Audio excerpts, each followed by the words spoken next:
Se você gosta de ficar mais perdido que segue em tiroteio quando você tá jogando videogame, então Metroidvania foi feito pra você. Mas quem é Metroid e quem é Vania? A gente vai falar disso aqui no Subara Show depois da vinheta.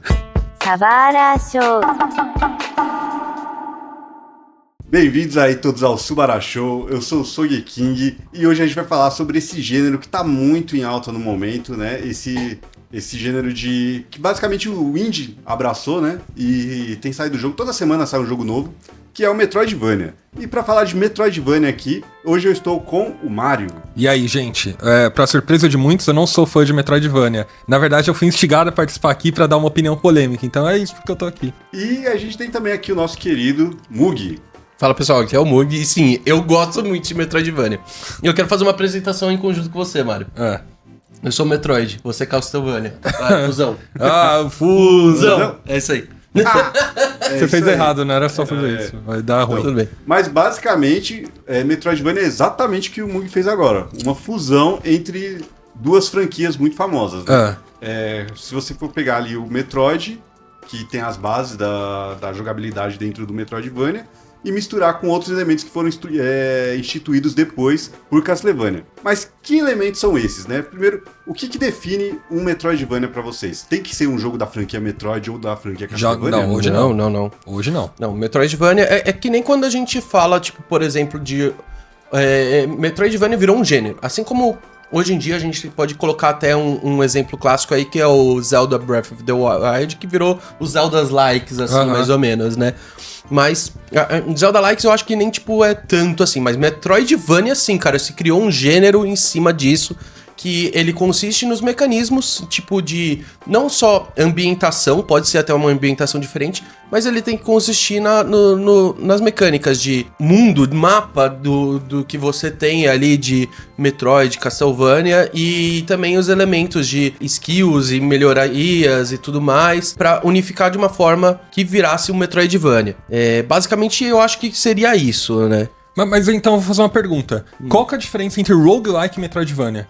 Não, total, acho. Tá. É que o roguelike ele tem aquela questão de você morrer e aí você fica mais forte e tudo mais. Exatamente. Isso eu acho que é um elemento primordial no roguelike. Por exemplo, o Dead Cells tem isso, né? Isso. E o Hades também. Eu sou meio polêmico a uma coisa. Muita gente chama Dead Cells de Metroidvania. Não, Dead Cells é Metroid-like, né? Porque ele é parecido... Existe essas diferenças, Metroidvania... Ele é parecido com o Metroid, mas ele... Cara, estão tentando me explicar o movimento punk aqui, que vai ter o punk não sei o quê. Né? Pô, hard rock, glam farofa, que bosta. Né? Não sei o quê, pós-punk. Mas enfim, tá? Mas justamente, o roguelike... Você pode ter roguelikes que são totalmente diferentes de pegada de Metroidvania. Porque a pegada do roguelike você vai jogar qualquer coisa ali que quando você...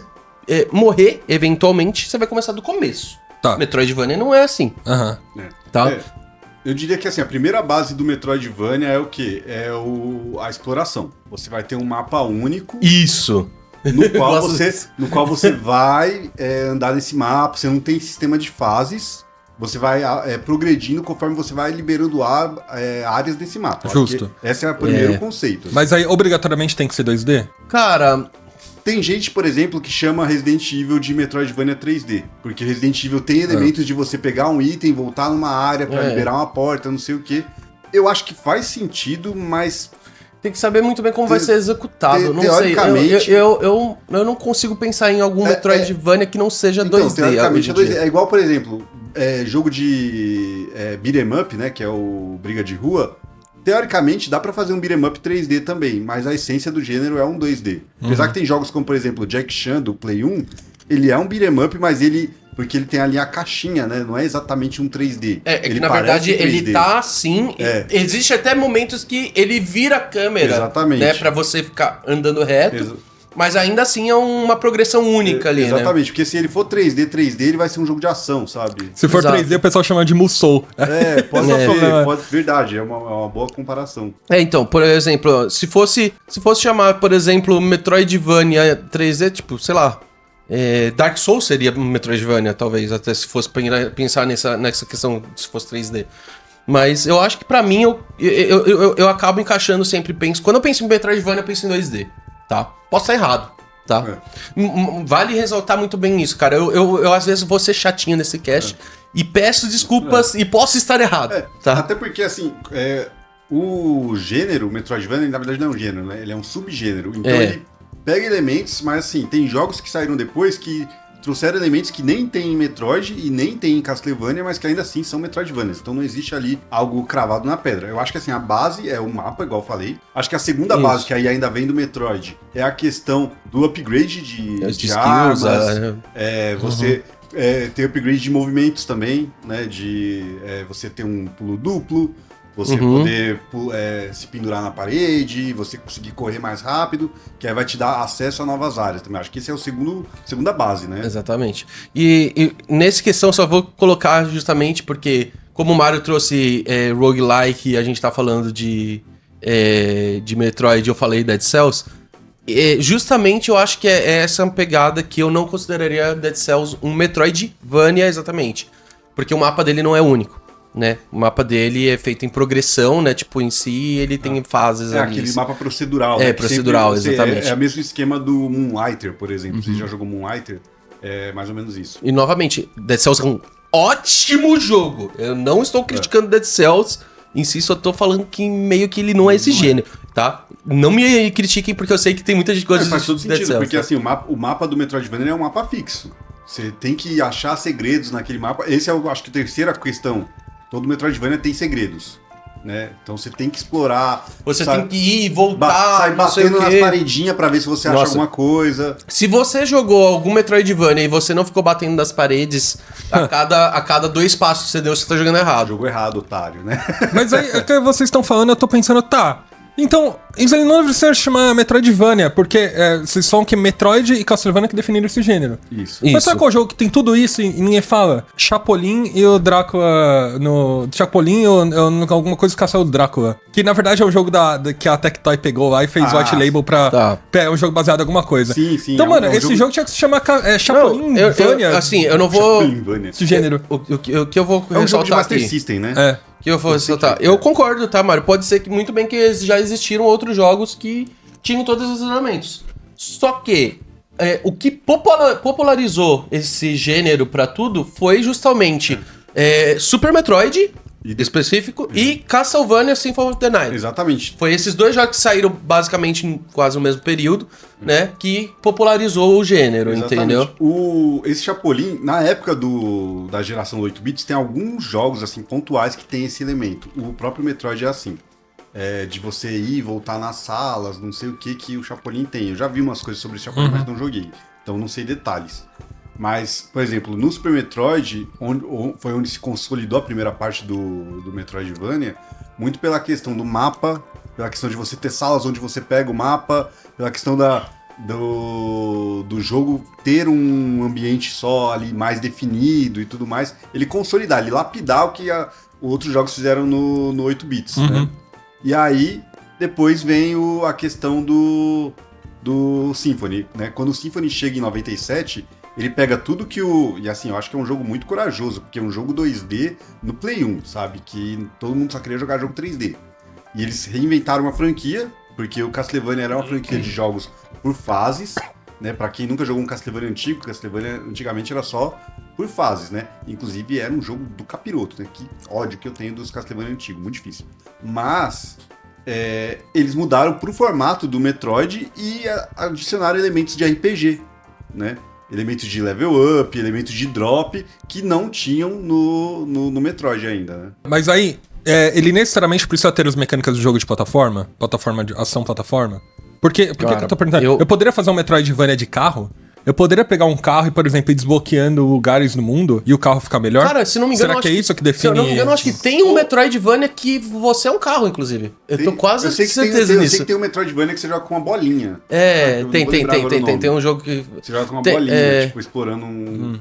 Eu acho que o que importa não é o personagem em si, mas sim a ambientação. Se é uma ambientação 2D com um mapa fixo, que você vai desbloqueando áreas conforme você tem avanços, e esses avanços são baseados em upgrades que você vai pegando, mas também em derrotar chefes. Derrotar chefe é algo essencial do Metroidvania. Exatamente. São boss fights únicas que vão te fazer difíceis pra caramba, pra você, tipo, né, sofrer muito. Você enfrenta lá um trator lá com seu carrinho e tal. É que eu não tava pensando nisso, só tava pensando em algo 3D mesmo, entendeu? Aí apostar corrida, era isso. Porque se você for ver assim, dentro do ambiente 3D, entre aspas 3D, mas não é exatamente 3D, o primeiro Zelda é um Metroidvania. Que ele é uma câmera de cima. Ah, tá. Não, top-down, você tem razão. Entendeu? O Link to the Past também tem os mesmos... Então, eu acho que pra você definir como Metroidvania, aí, assim, minha opinião, né, nada cravado na pedra, eu acho que ele tem que ser 2D. Aí 2D, mas a perspectiva plataforma. Ele muda de gênero se ele for para um top-down ou para um 3D. Eu acho que aí, por exemplo, existem, tipo, melhores colocações de gênero pra ele do que isso, entendeu? E assim, é curioso porque eu sou um jogador de Metroidvania sem nem saber o que era Metroidvania, né? Desde moleque, por causa do Super Metroid, que foi um jogo muito, muito famoso. Depois joguei o Symphony, eu joguei depois de muitos anos, não joguei na época. Mas ele é um gênero que ele ficou meio esquecido, né? Assim, ele tem ali o auge com esses dois jogos dos anos 90, se consolida ali o formato. As duas franquias lançam mais alguns jogos que são ali na mesma pegada. Mas tem outras, mesmo dentro da franquia, que saem dessa pegada, por exemplo, Metroid trouxe Prime, né? Enfim. Por exemplo, Prime não é um Metroidvania. Na sua essência, apesar dele ter os elementos, mas ele é um jogo 3D, ele é uma exatamente. Pessoa lá e tal. Mas ele tá ali, você vai ter o Metroid Fusion no GBA, que é um jogo muito bom, assim. Acho que ele peca um pouco por travar um pouco a sua liberdade, que isso é uma outra questão também, né, do Metroidvania, a liberdade. Não, isso é uma coisa que eu acho incrível. A experiência que eu vou ter vai ser totalmente diferente da experiência que você, Marcelo, vai ter, a que você, Mário, vai ter. E coisas vão acontecer muito diferente. Porque o jogo, ele te dá caminhos, tá? E você ele não é obrigado a seguir um caminho específico pra poder fazer. Então, por exemplo, quando eu chegar num boss específico, ele pode ser muito mais fácil pra mim, que já tinha passado por algumas áreas e pegou itens específicos, do que pro Mario, que quando chegou lá, ele foi direto pra ele e ele tava muito sem nada. Dá pra passar, porque geralmente eu acho que uma coisa de essência é isso, tá? De todos os Metroidvanias. Não existe vilão que você consiga, tipo boss, né? Tipo vilão, enfim, que você não consiga passar sem ter alguma coisa, praticamente. Mas você tem que ter muita habilidade pra passar. Você tem que ter muita habilidade, né? Mas alguns, tipo, não chega a ser impossível, mas é muito difícil, entendeu? Isso é algo que me incomoda em jogos, assim, até recentes, né? Por exemplo, o jogo te bloqueia por qualquer motivo, né? Eu vou dar um exemplo que não é o melhor, mas, por exemplo, Bravely Default. Você entra numa caverna lá e ele fala assim, você não tem level pra entrar aqui. Tá bom, mano. Mas eu quero entrar. É a tal da parede invisível, me deixa morrer aqui, deixa velho. Morrer. Então, dentro do Metroidvania eu acho legal porque essas paredes invisíveis são mais, como que eu posso dizer, absorvidas pelo ambiente. Tipo, por exemplo, a parede invisível não vai ser isso, você não pode entrar. Vai ser um lugar que você não consegue dar os 2 pulos pra subir. Exatamente. Vai ter muito disso. Por exemplo, lugar que você não tem alguma habilidade específica pra chegar lá. Por exemplo, vai ter um bicho barrando ali e você só consegue passar aquele bicho específico se você pegar uma skill. Faz sentido. Mas não diga que esse bicho vai ser um boss. É algum bicho que tá te barrando ali, tá? Sim. Então, é tipo aquele meme do Lianisso, né? Eu não sei como que eu vou chegar aí, não sei qual skill eu preciso, mas eu vou chegar. Você fica ali com aquilo na memória, cara. Então, mas isso eu gosto muito, mas a parada o jogo tem que me dar a liberdade de, por exemplo, eu conseguir pegar essa habilidade no momento que eu quiser. Porque aí eu acho ruim, porque, beleza, enfrenta o boss, faz uma quest difícil aqui pra pegar essa habilidade. E aí você consegue liberar uma parte do mapa. Isso eu acho satisfatório. Agora, se ele me obrigar a pegar uma habilidade no momento que ele quer que eu pegue, eu acho que não faz sentido. Eu acho que assim, todo Metroidvania ele segue um modo de que você tem algumas coisas que são chaves pra você terminar o jogo. Mas na maioria das vezes ele nem te mostra que aquilo é uma coisa obrigatória. Você vai descobrindo sozinho. É que assim, se você tipo conseguir chegar em qualquer lugar sem ter pego alguma skill também, você vai direto pro final do jogo, entendeu? Aí é o Zelda Breath of the Wild. Você vai lá só com uma espadinha lá. Exatamente. Como o mapa é totalmente aberto, entendeu? Ele é um mapa só e você pode sair andando, obviamente ele vai ter coisas que vão te bloquear ali, tipo, de uma forma, como o Marcelo falou, de uma forma ambiental, né? Que você vai entender que, pô, ali tá alto, não consigo chegar ali agora, vou ter que passar aqui depois, né? Enfim. O que eu acho legal da parada do você pegar um upgrade dentro de um Metroidvania é que sempre que você pega um upgrade, faz você jogar o jogo inteiro de novo. Porque você olha e você fala, pô, beleza, agora eu peguei. Sim. Agora eu peguei o dash. Então, pô, agora eu vou pra todos os lugares que eu passei pra ver aonde eu posso ir com esse dash, entendeu? Então, ele te instiga a ficar revisitando. Não é uma coisa chata, sabe? Não é uma coisa... Você não tá andando ali de novo e você tá, pô... Eu acho incrível quando eu faço isso, porque, cara, você passa assim... E às vezes quando você vê esse lugar alto, você esquece. Você esquece total. Se você não pina ali alguma coisa, ou você marca, às vezes jogos mais antigos nem te dão essa oportunidade, né? Quando você volta pra revisitar aquele lugar, você fala, olha, tinha isso, cara, eu consigo chegar agora ali. Mano, e você vê, e você entra numa área nova, você fala, nossa, tá ligado? Tipo, sempre esteve aqui, tá ligado? Muito legal. Assim, e só funciona o jogo, um Metroidvania, ele só vai ser bom se ele souber te premiar por isso. Te premiar pela exploração. Porque não adianta você abrir uma área e você, tipo, não tem nada legal pra você pegar lá, sabe? Exato. Ou nada mais ou menos importante. Nem que seja algum itemzinho, uma poçãozinha a mais ali, uns negocinhos, mas tem que te premiar, não adianta ter uma área mas eu acho que não tem ali algo pra você fazer. Sabe? Mas eu acho que todos os Metroidvanias conseguem executar isso muito bem. Todas as áreas que abrem, eles sempre colocam alguma coisinha ali, tipo, um coraçãozinho a mais pra você ganhar, uma habilidade a mais ali pra você ter, um acessório que você consegue utilizar para poder fazer mais alguma coisa. Sim. Isso é muito bem distribuído no jogo de uma forma bem harmoniosa, tá? Fica muito legal de você fazer essa aventura. Depende do jogo. Assim, por exemplo, uma coisa que eu acho que não é todo Metroidvania que sabe fazer, e aí fica a minha crítica até à franquia Metroid, que alguns Metroids não fazem isso tão bem. Pra mim, no Super Metroid, isso é feito no seu auge, mas, por exemplo, no Dread não é tão legal. Não sei se você chegou a jogar o Dread no Switch. Dread eu tô pra jogar ainda, não joguei.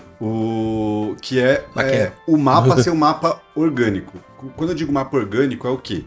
Por exemplo, um mapa que você não necessariamente faz a área 1 pra ir pra área 2, depois pra área 3, e quando você olha o mapa inteiro, tá lá, tipo, área 1, área 2, área 3. Eu gosto, por exemplo, do Metroid, que você começa aqui em cima, em Cratéria, você desce pra Brinstar, aí você tem que fazer alguma coisa em Norfair, voltar pra Brinstar, subir pra Cratéria, pra dar a volta, descer pra Maridia. Tipo assim, se você tá andando pelo mapa numa ordem não linear e teoricamente orgânica, porque o mapa ele é orgânico, um lugar leva a outro. O Dread, por exemplo, pra você ir de uma área grande pra outra, você tem uns elevadores, uns negócios lá. Então elas não são totalmente interconectadas, sabe? Então meio que o jogo divide, sabe? Agora você tem que fazer aqui, agora você tem que vir aqui. Isso eu não acho que fica natural. Eu gosto quando o jogo sabe fazer um mapa que ele não é... O mapa em si, o desbloqueio dele não é linear, e eu posso andar por ele a pé ou usar o Fast Travel. Às vezes, às vezes você... Eu ia falar justamente isso. Se você tem um Fast Travel ali pra te facilitar, é legal. Mas ele não pode ser, tipo, obrigatório, entendeu? Exatamente. Você pode querer, tipo, mano... Vou usar tudo no pé ali e é isso, entendeu? Hollow Knight faz isso no ápice, porque o primeiro Hollow Knight você pode ir a pé pra qualquer lugar, você pode andar o mapa inteiro a pé. Mas aí você também tem o bonde, que corta um caminho gigantesco se você usar o bonde em alguns lugares que tem ele, e você tem as estradas de besouro, que elas vão ter pontos específicos do mapa que vai ser o Fast Travel, né? Então, assim, eu quero andar no besouro porque eu não quero perder tempo.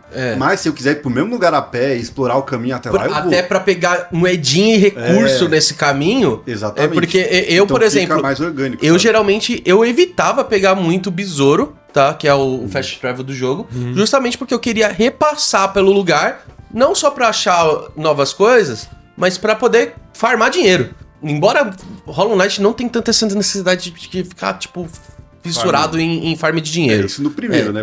No Silksong, a cada passo você tem que pensar que eles fizeram de barato mais de preço, eles fizeram de capitalista dentro do jogo. Velho. Nossa, não sei o que. Você quer aqui 80 rosários pra poder abrir um banco. Nossa, velho. Pô, eu tô no começo do jogo com você lá com 1 de HP, chega no banco, aí o banco tá lá, 80 rosários. E ela te rouba rosário depois, né? Se você deixa muito, né? Tem uma mecânica... Não, é que geralmente uma das mecânicas também, tá?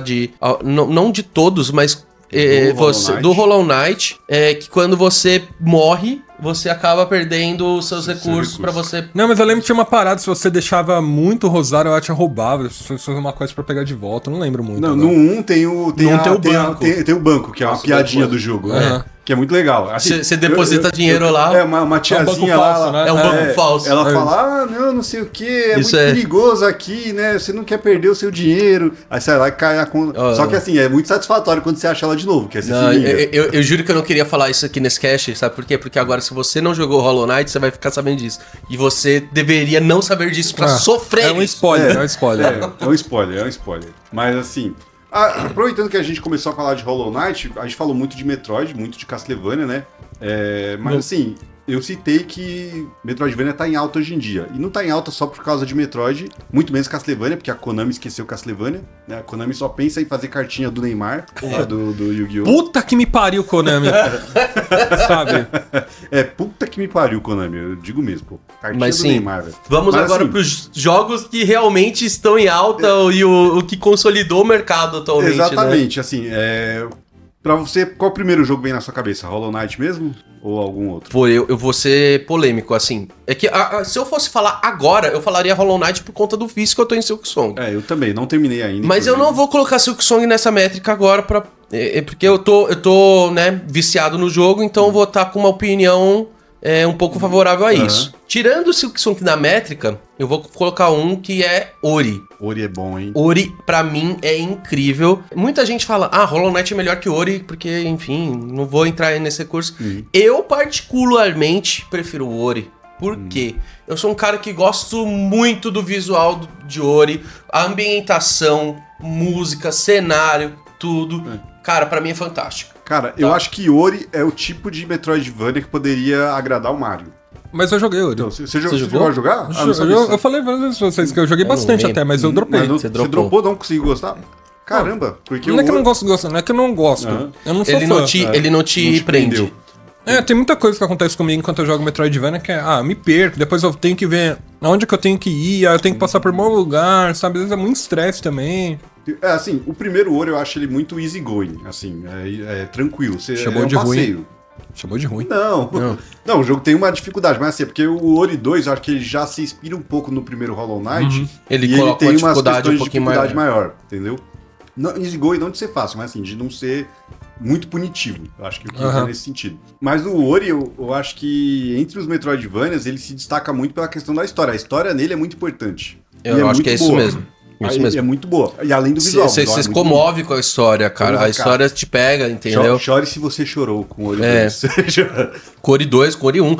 Eu vejo muita gente... Cara, eu lembro na época de Ori, quando lançou Ori e eu tava jogando, eu gostava muito de ver o pessoal começando a jogar Ori e o iniciozinho, que pra muita gente pega de jeito ali, o começo com a Neru e tudo mais verdade. Ali, então... É uma coisa que eu valorizo essa história de Ori, entendeu? Tipo, uma história familiar, né, e tal, não sei o quê. Ori eu gosto bastante, e o Ori realmente, eu acho que o ponto alto dele são a história e o visual. O visual do jogo é muito bonito, assim. Assim, eu tô falando que o ponto alto é isso, mas eu gosto demais também da jogabilidade como um todo, lógico, tá?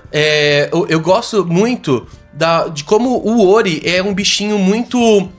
ágil e flexível, os malabarismos que ele faz quando você vai pulando, você pega o pulo duplo, assim... No 2 ele tem o pulo triplo. Pulo triplo. O que eu gosto? Do visual em questão... O pulo e os mecanismos de Hollow Knight é legal, mas você vê a fluidez que é o Ori fazendo os pulos, é muito bonito de se ver, entendeu? Aquela parte que ele pega, tipo, sei lá, e se prende em alguma coisinha pra se jogar, entendeu? É muito fluido, muito bonitinho dele se fazer e tudo mais. Eu gosto de jogos bonitinhos. Eu acho muito legal porque tem uma questão que a gente até falou mais cedo quando a gente tava falando de mecânicas que definem e tal, upgrade.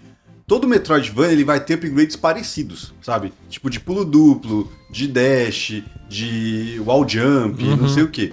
Porém, a forma como que você faz é importante. E o Ori, por exemplo, ele usa esses recursos de uma forma que visualmente é diferente. Exato. Que é algo novo. É muito bem executável, entendeu? Exatamente. Não, é bem bacana. Assim, eu acho que pra começar a falar de outro jogo, tem que falar do Hollow Knight, porque pra mim o Hollow Knight, ele se destaca por ele ser talvez o único, aí talvez eu esteja falando besteira, mas talvez o único que traz uma coisa realmente nova pro gênero, nova de verdade. Tipo, porque pra mim, a forma como ele incrementa os elementos de Dark Souls faz o jogo ser uma outra coisa. A história ser contada pelo ambiente, sabe? Tipo, de você ter que conversar com NPCs, ler os itens que você pega, não sei o quê. Ler uma pedra pra entender a lore, exatamente. não sei o quê. Pô, eu vi vídeo de 1h50 explicando a história de Hollow Knight, cara. Porque não dá, mesmo você prestando muita atenção, você não pega tudo. E a lore do negócio é bizarra, assim, é super sombria, super melancólica. É uma história muito triste. Mas o jogo não é só isso. É assim, isso é um algo a mais pra se você quiser ir atrás, sabe? Você consegue ter jogado Hollow Knight salvado, feito 112%, sem nem saber que porcaria que é o Rei Pálido, sabe? E as batalhas com chefes, que são muito mais difíceis de fato. qualquer outro jogo. Porque realmente ele te exige uma perícia. Porém, ele te recompensa, porque é muito satisfatório você matar qualquer chefe difícil do Hollow Knight. Nossa, depois que você...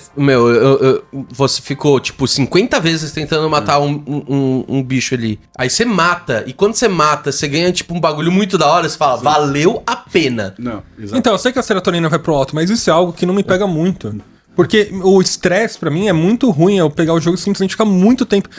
Eu sempre acho que tem que haver um equilíbrio muito bom entre dificuldade, né? Por exemplo, você consegue jogar jogos como Cuphead e Celeste? Não. Então realmente o Celeste é um jogo que eu me estressei mais do que eu sei onde que nasceu esse seu problema, Mário. Eu sei. Você ter um problema com jogos que te irritam mais... E você, mesmo quando você ganha, você fala, pô, feliz. Talvez. Pode ser. Talvez. Então, eu acho que é esse o problema. Pra mim é até hoje, cara. Porque pra mim é muito satisfatório, cara. Eu não tenho esse problema. Tipo assim, pegando o exemplo mais clássico do Hollow Knight, que eu acho que é o boss, talvez o favorito de muita gente, o meu também, que é o Green. Cara, mano, o Green Pesadelo, ele é uma homenagem, né, ao Castlevania, ele é meio que um vampirinho ali e tal. Cara, o Green Pesadelo, ele é assim, uma coisa, ele é canalha, né, ele é criminoso, como diria o Zé Renato. Pô, é muito injusto, A batalha com ele, você tem que ser perfeito, sabe? Você não pode piscar. É muita coisa acontecendo ao mesmo tempo. Exatamente, ele não te dá tempo pra respirar. Só que, cara, chega uma hora que você fica ali, sabe, no automático. Você sabe o que vai acontecer pelo um brilho que tá acontecendo, por um negocinho assim, ali, um frame. Ele se mexeu diferente assim, você já consegue saber. É isso que vai acontecer. Por exemplo, que ele tem, tipo, ele tem um negócio exatamente assim. Ele tem um golpe que quando ele levanta assim, ele vai subir, e quando ele fica parado, aí ele vai vir por baixo. Aí você já sabe. Você viu já isso aqui, beleza, já sei o que vai acontecer. Já sei o que eu tenho que fazer. Exatamente, é muito desafiador, mas, cara, quando você consegue é muito satisfatório. Então, comigo, pega muito. O problema do Green, pra mim, é que ele tem muita coisa. Então você tem que decorar muitos padrões. Sim. Entendeu? Exatamente. Então, tipo, é por isso que ele é difícil. A maioria... Então, e isso é uma parada de muito de boss de Metroidvania. Eles têm padrões. Sim. Você tem que decorar os padrões muito bem deles, porque, tipo, é padrão. Exatamente. Você tem que decorar o padrão. Acho que isso é clássico de jogos plataforma, né? De enfrentar chefe e tal. Tipo, o próprio Mega Man. O próprio Mega Man. Mas então, por isso que eu acho que o Hollow Knight se destaca muito. Acho que ele tem, além disso, uma trilha sonora espetacular, mas elementos de Dark Souls, tanto na história quanto na jogabilidade, e um mapa que, como eu falei anteriormente, pra mim é o melhor mapa de Metroidvania que existe, assim. O mapa é muito grande, muito bem feito, sabe? Muito bem divididinho. Cada cenário, você sabe onde você tá, sabe? Não é aquele mapa repetitivo que você anda, igual o pessoal tá reclamando, por exemplo, do Pokémon, que o mapa é muito igual. Né? Eu não joguei, não sei dizer. O ZA. Mas você tá ali, até, por exemplo, áreas parecidas, como o Caminho Verde e Jardins da Rainha, que são duas áreas verdes de grama. Ainda assim, são muito diferentes uma da outra, sabe? Eu queria pontuar também uma outra coisa de Metroidvania, que a gente falou muito de mapa único e boss e não sei o quê. Uma coisa legal de pontuar é que o próprio mapa é um grande inimigo. Sim. Tá? Porque você passar por algumas regiões ali é muito complexo. É muito também... Você tem que saber o padrão da região, basicamente. Desafios de plataforma. Exatamente. Não, você, passar pelo Castelo Branco em Hollow Knight é loucura. Nossa, é loucura. Entendeu? Em Ori também, você tem as partes que você tem que fazer os parkour da vida ali. Parte do parkour de subir a árvore. Isso, exatamente. Nossa, exatamente, pensei justamente nela.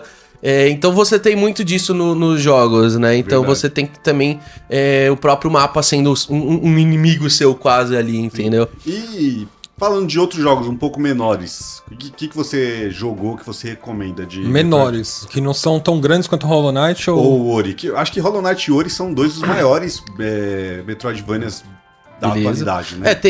Vou fazer uma pergunta. VVVVV é um Metroidvania? Putz, eu não joguei. Ninguém nunca jogou pra 3DS?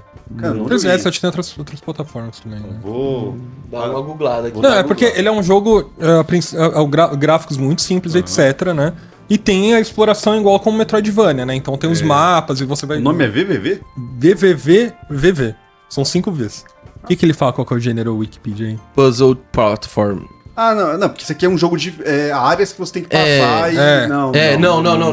Eu sei qual jogo que é. Me diminuíram a força do Metroidvania. É justamente por a primeira questão, que o mapa não é único. E você não vai voltar pras áreas que você passou, você não volta. Assim como, por exemplo, Celeste não é um Metroidvania. Entendeu? Celeste é uma plataforma que, tipo, extremamente punitivo, mas é um plataforma. Mas é uma plataforma. Então não sei o que eu tô fazendo nesse podcast, gente. Não, é porque um elemento básico é a questão do backtracking, né? Você voltar pras áreas. Eu já joguei esse jogo, não lembrava dele. Mas ele é um jogo que você vai passar a área e você não vai mais voltar nela. Cara, eu lembro de ter visto o vídeo dele, mas não lembro de ter jogado tanto. Por exemplo, um que eu gosto bastante, assim, aí ele já pega pra uma galera que realmente era mais o Dark Souls, é o Blasphemous. Cara, é um jogaço, mas ele tem aquela questão do visual mais gótico, né? Ali, tipo, uma coisa medieval, morte pra caramba. Eu não curto muito, não. Tal, não sei o quê.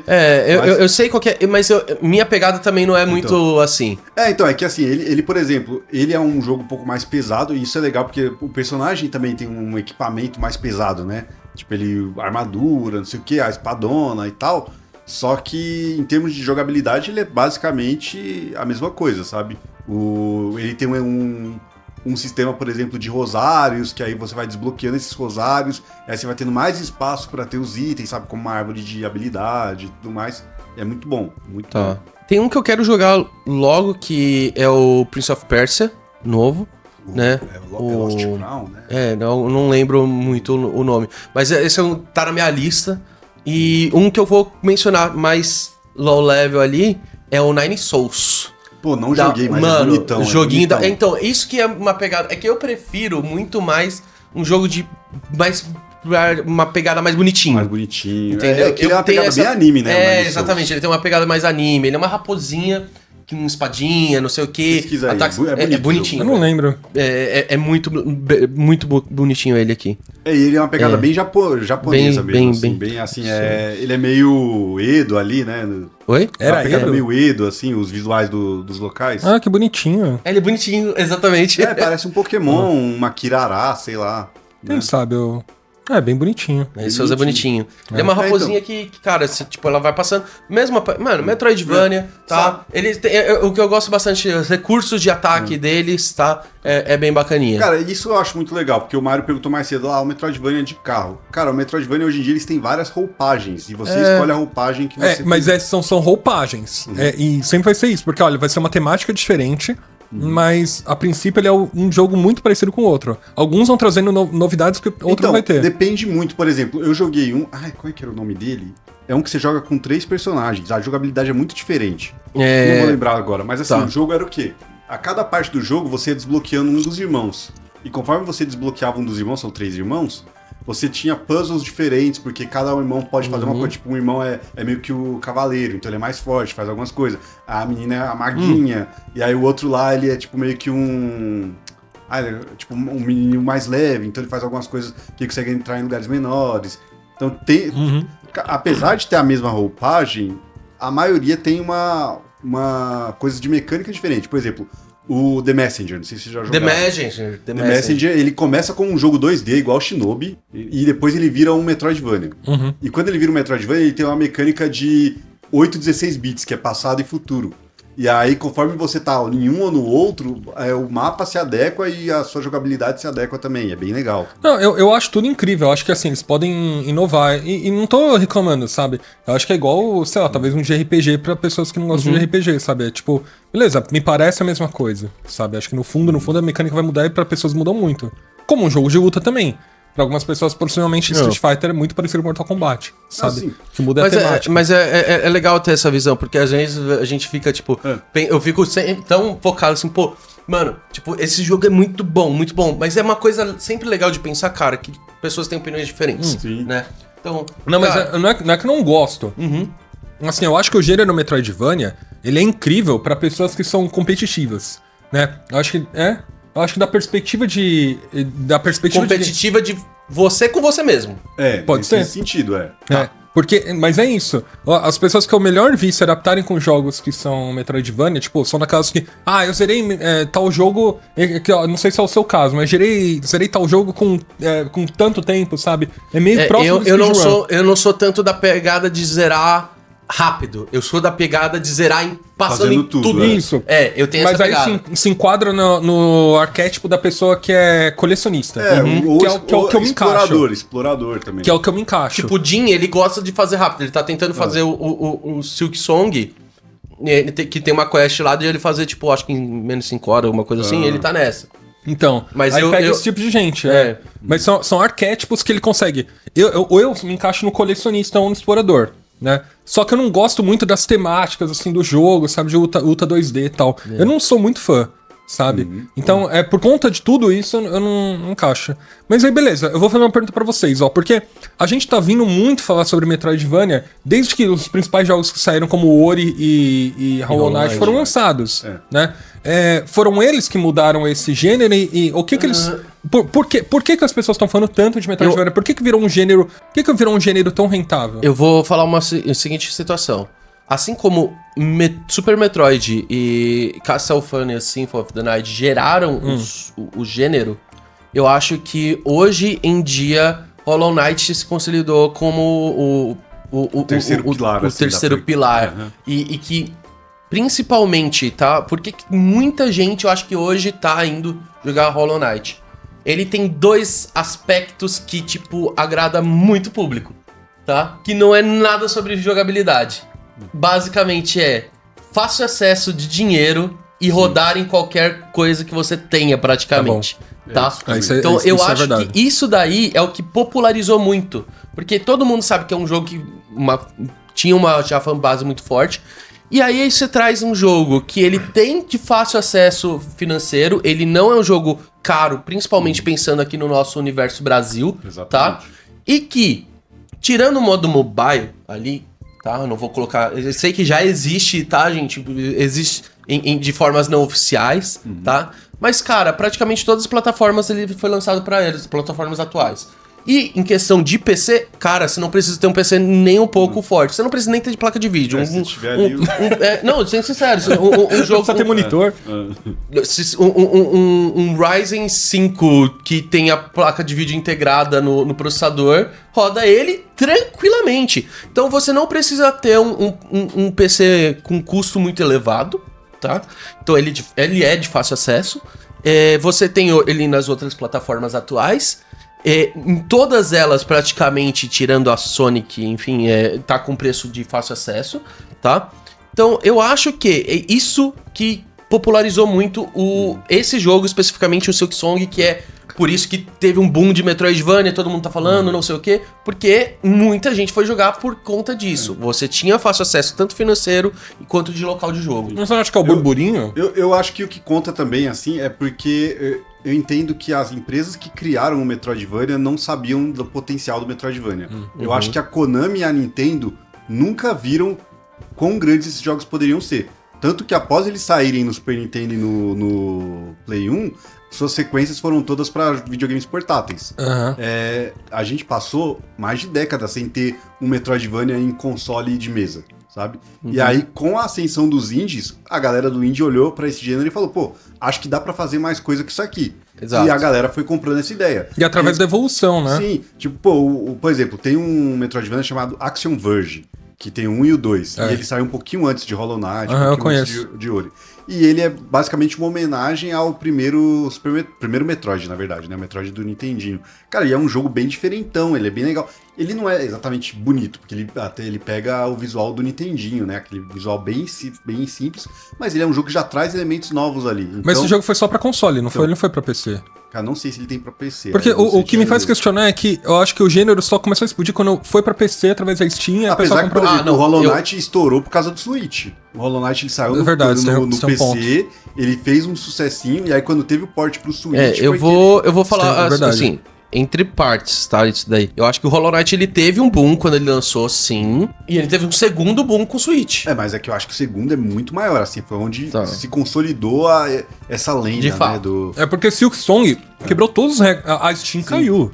Então, sabe? exatamente. Cara, mas é porque... não só Steam. Todas as plataformas de jogo. Todas. Assim, cara, eu não conseguia comprar o jogo, sabe? Eu fiquei, 20 minutos tentando abrir a eShop e ela tava travada. Sabe? Então, é outro nível. Se você foi pela eShop, foi rápido. Você ficou 20 minutos. Eu fiquei 3 horas pra tentar comprar na eShop. Então, porque é o gênero bola da vez, assim, sabe? Eu acho que é o que tá todo mundo olhando que o investimento pode ser baixo e um retorno muito alto. Então, mas é isso, aí que tem a questão. Tá saindo muito Metroidvania, mas se você não tiver um conceito, uma ideia legal pra pôr no jogo... Você tem que executar ali muito bem. Exatamente, porque você fazer um jogo genérico de Metroidvania, você não vai vender. Não, claro que não. Eu conheço um monte de gente, desenvolvedor, que fala, vou desenvolver meu próprio Metroidvania, mas é que é muito complexo. Mas é que como produto, você não vai lançar um produto que você não consegue confiar. Se ele tá vendendo bem e tá tendo uma base estável de jogadores, é algo que você pode investir dinheiro e você vai ter um retorno garantido. Uma coisa que eu penso que talvez seja diferente do Metroidvania para os outros estilos de jogos indie, é que o Metroidvania, ele geralmente tem mais tempo de gameplay.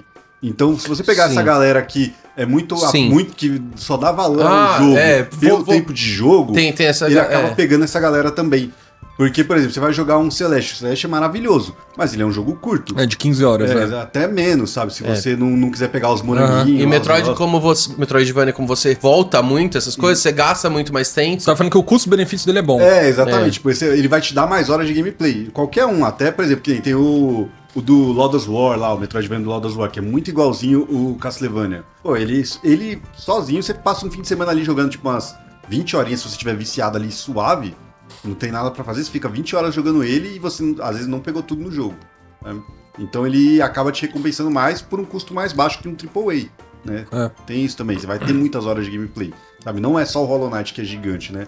Você vai jogar o Bloodstained. Pô, Bloodstained é um jogo enorme. Se você for pegar todos os negócios lá e tal, você vai ficar muito tempo no jogo. Então, aí eu vou fazer outra pergunta. Hoje, o Metroidvania é a assinatura de jogos indies, assim, no sentido de...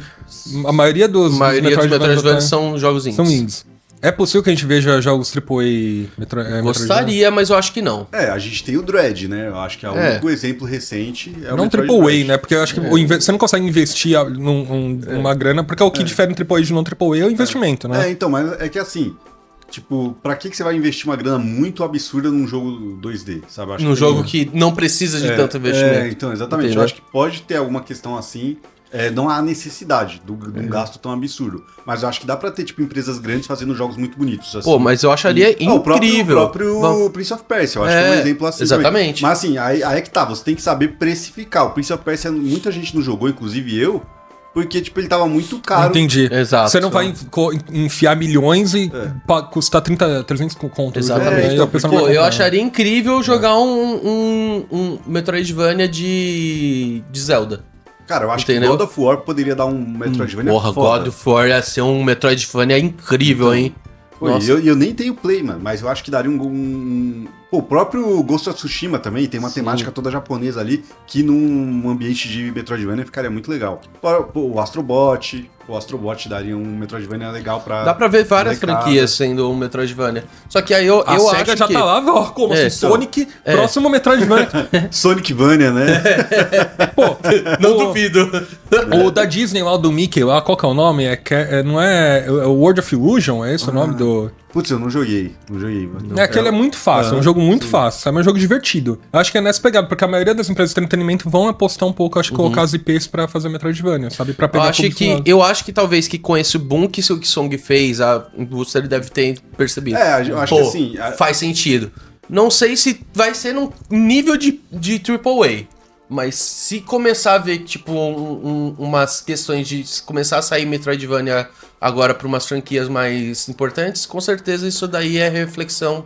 Eu acho importante pra quem tá ouvindo aqui entender que não é porque é Metroidvania que o jogo é bom. Então, principalmente agora com esse boom pós-Silksong, provavelmente vai vir muito Metroidvania mais do mesmo. Exatamente, você tem que ter ali... pesquisar um pouquinho sobre o jogo, não sei o que, em fontes que você confia, ver alguma gameplay e tal, pra ver se o jogo te agrada.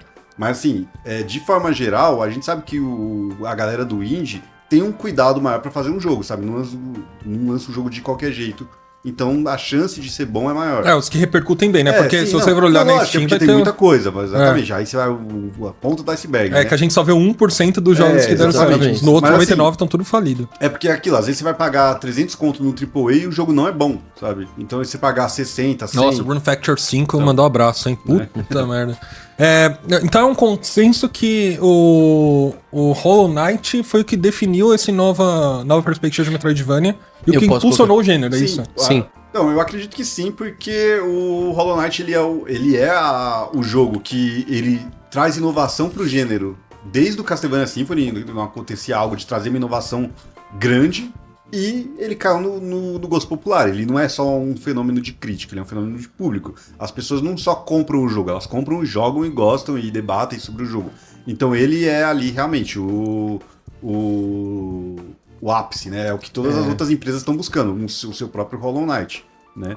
Agora, assim, se você não tiver personalidade pra fazer o jogo, ele vai ser só um mais do mesmo. Já vai ter o Hollow Knight-like, né?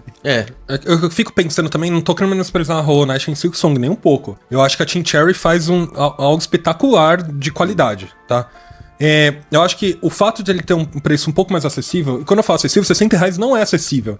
É um preço barato perto dos jogos do custo que a gente tem hoje no Express.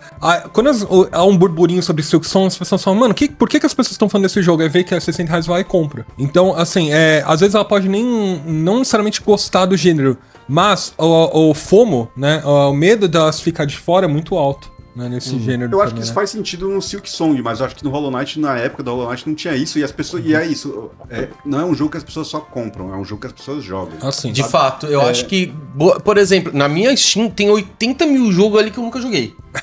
É o que eu mais tenho. Eu acho que Hollow Knight, obviamente deve ter pessoas assim com Hollow Knight, mas eu acho que é muito mais difícil você comprar Hollow Knight e não jogar nada de Hollow Knight, entendeu? Ao menos você vai, tipo, entrar no jogo e ver um pouquinho, entendeu?